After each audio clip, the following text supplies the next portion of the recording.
അവിടെ ആർക്കും എന്നെ മനസ്സുകൊണ്ട് ഇഷ്ടമല്ല. പിന്നെ പ്രത്യേകിച്ച് ശാലിനിക്ക് എന്തോ ചതുർത്ഥി കാണുന്ന പോലെ നോക്കുന്നത്. പിന്നെന്തിനാ ഞാനവിടെ വന്ന് നിൽക്കുന്നത്? ആകപ്പാടെ ഒരു ഇഷ്ടം കാണിക്കുന്നത് അവിടുത്തെ അച്ഛൻ മാത്രമാ. പിന്നെ ആ കുട്ടികളും. അച്ഛനാണെങ്കിലോ സ്വബോധത്തോടല്ല താനും.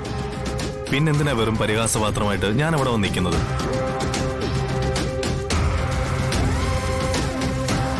നിങ്ങൾ വേറെ ആരെങ്കിലും ഡ്രൈവറായിട്ട് കണ്ടുപിടിക്കും.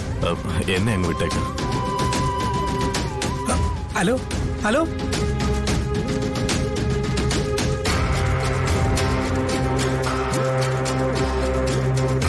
എന്താ പിള്ള അവൻ പറഞ്ഞത്? വേറെ ഡ്രൈവറെ കണ്ടുപിടിക്കാനാ പറയുന്നത്. ഇനി ഇങ്ങോട്ട് വരില്ലെന്ന് തന്നെ പറഞ്ഞു. ഇവിടെ വന്നു നിന്ന് പരിഹാസപാത്രമാകാൻ താല്പര്യമില്ലെന്ന്. അവൻ വിഷ്ണു അവൻ എന്ത്? സാറേ വരും. ആ വരട്ടെ, അവൻ വരട്ടെ, എന്നിട്ട് ഞാൻ ഇവിടെ അനങ്ങത്തുള്ളൂ. രമണിക്ക് ഇവിടെ കിട്ടുന്ന ശമ്പളത്തിൽ എന്തെങ്കിലും കുറവുള്ളതായിട്ട് തോന്നിയിട്ടുണ്ടോ? ഇല്ല. എത്ര നാളെ ഇവിടെ ജോലി ചെയ്യാൻ തുടങ്ങിയിട്ട്? 5 വർഷം കഴിഞ്ഞു.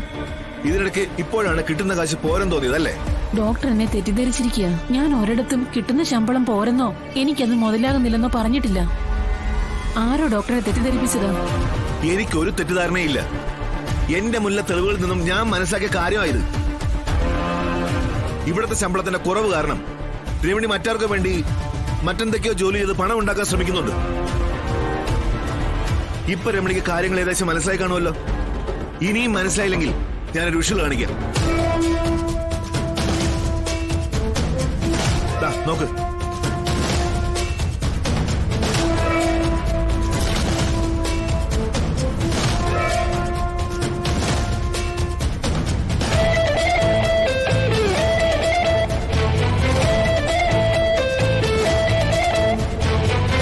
ഈ ഹോസ്പിറ്റലിന് ഒരു ഗുഡ് നെയിം ഉണ്ട്, റെപ്യൂട്ടേഷൻ.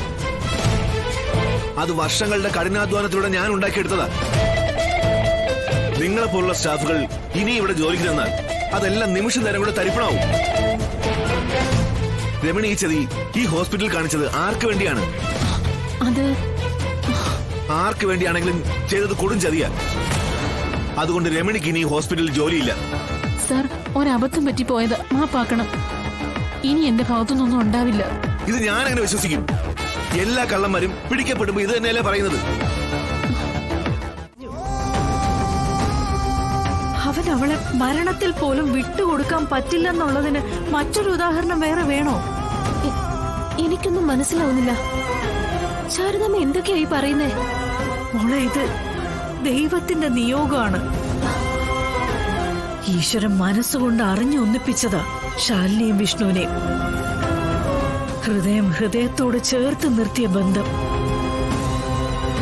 അതങ്ങനെ ഇങ്ങനെയൊന്നും പൊട്ടിച്ചെറിയാൻ പറ്റില്ലെന്ന് വിഷ്ണു തന്നെ തെളിയിച്ചിരിക്കുകയല്ലേ. ശാരദാമ്മേ, എനിക്കിപ്പോഴൊന്നും മനസ്സിലായിട്ടില്ല. മോളെ, ഇയാളിപ്പം ശാലിനി താമസിക്കുന്ന വീട്ടിലുണ്ട്. സത്യമ്മയുടെ വീട്ടിൽ, അവരിൽ ഒരാളായിട്ട്.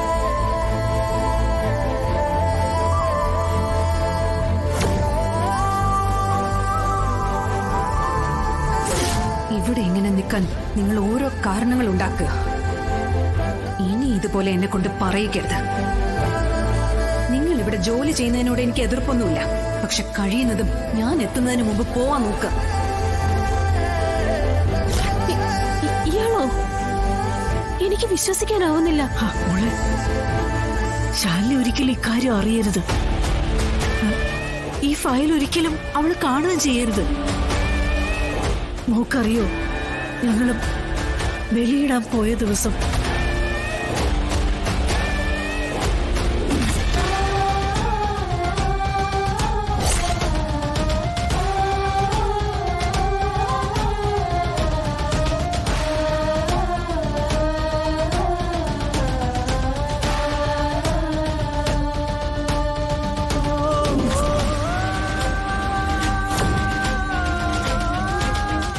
മരിക്കാത്ത സ്ഥലത്ത് ഹൃദയത്തിൽ ഇപ്പോഴും സ്നേഹം കാത്തു സൂക്ഷിക്കുന്ന ഒരാൾക്ക് എങ്ങനെയാ എന്റെ മോളെ വിട്ടു പോവാൻ കഴിയുന്നത്? ശിവനിലൂടെ അവൻ ആ കുടുംബത്തെ സംരക്ഷിക്കുക, സ്നേഹിക്കുക. മരണത്തിനതീതമായി മരണപ്പെട്ട ആത്മാക്കൾക്ക് പലതും ചെയ്യാൻ പറ്റുമെന്ന് ഇപ്പൊ നമുക്ക് മനസ്സിലായില്ലേ? അപ്പോ ഈ സത്യം ശാലിനി ഇപ്പൊ അറിയിക്കണ്ടെന്നാണോ ശാരദാമ്മ പറയുന്നത്? ഒരിക്കലും അറിയരുത്. വിഷ്ണു അവളോടൊപ്പം എത്തിക്കഴിഞ്ഞു. ഇനി ഇത് പറഞ്ഞ് ആ ബന്ധത്തിന്റെ പവിത്രത ഇല്ലാതാക്കണോ? ആ വീട്ടിൽ എത്തിച്ചേരുക എന്നുള്ളത് മാത്രമാ ആത്മാവിന്റെ ലക്ഷ്യം. അത് നിറവേറിയ സ്ഥിതിക്ക് ഒരിക്കലും ഇത് അറിയണ്ട. സമയവും സന്ദർഭവും നോക്കി പിന്നീട് എപ്പോഴെങ്കിലും ഞാൻ പറയാം. അങ്ങനെയാണെങ്കിൽ ഈ ഫയല് ശാരദാമ്മ തന്നെ വെച്ചോളൂ.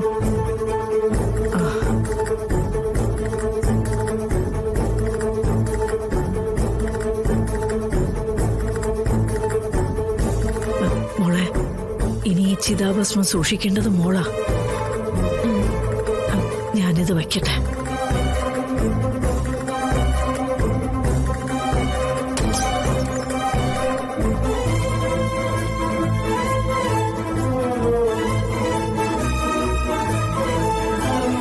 ഇതെന്താ മുറിയടച്ചിട്ട് എന്ത് രഹസ്യമായിരിക്കും പറയുന്നത്? എന്തായാലും നമ്മൾ അറിയാൻ പാടില്ലാത്ത എന്തോ ഉണ്ട്. ഇല്ലെങ്കിൽ ഇങ്ങനെ മുറിയടച്ച് പറയേണ്ട കാര്യമൊന്നുമില്ലല്ലോ.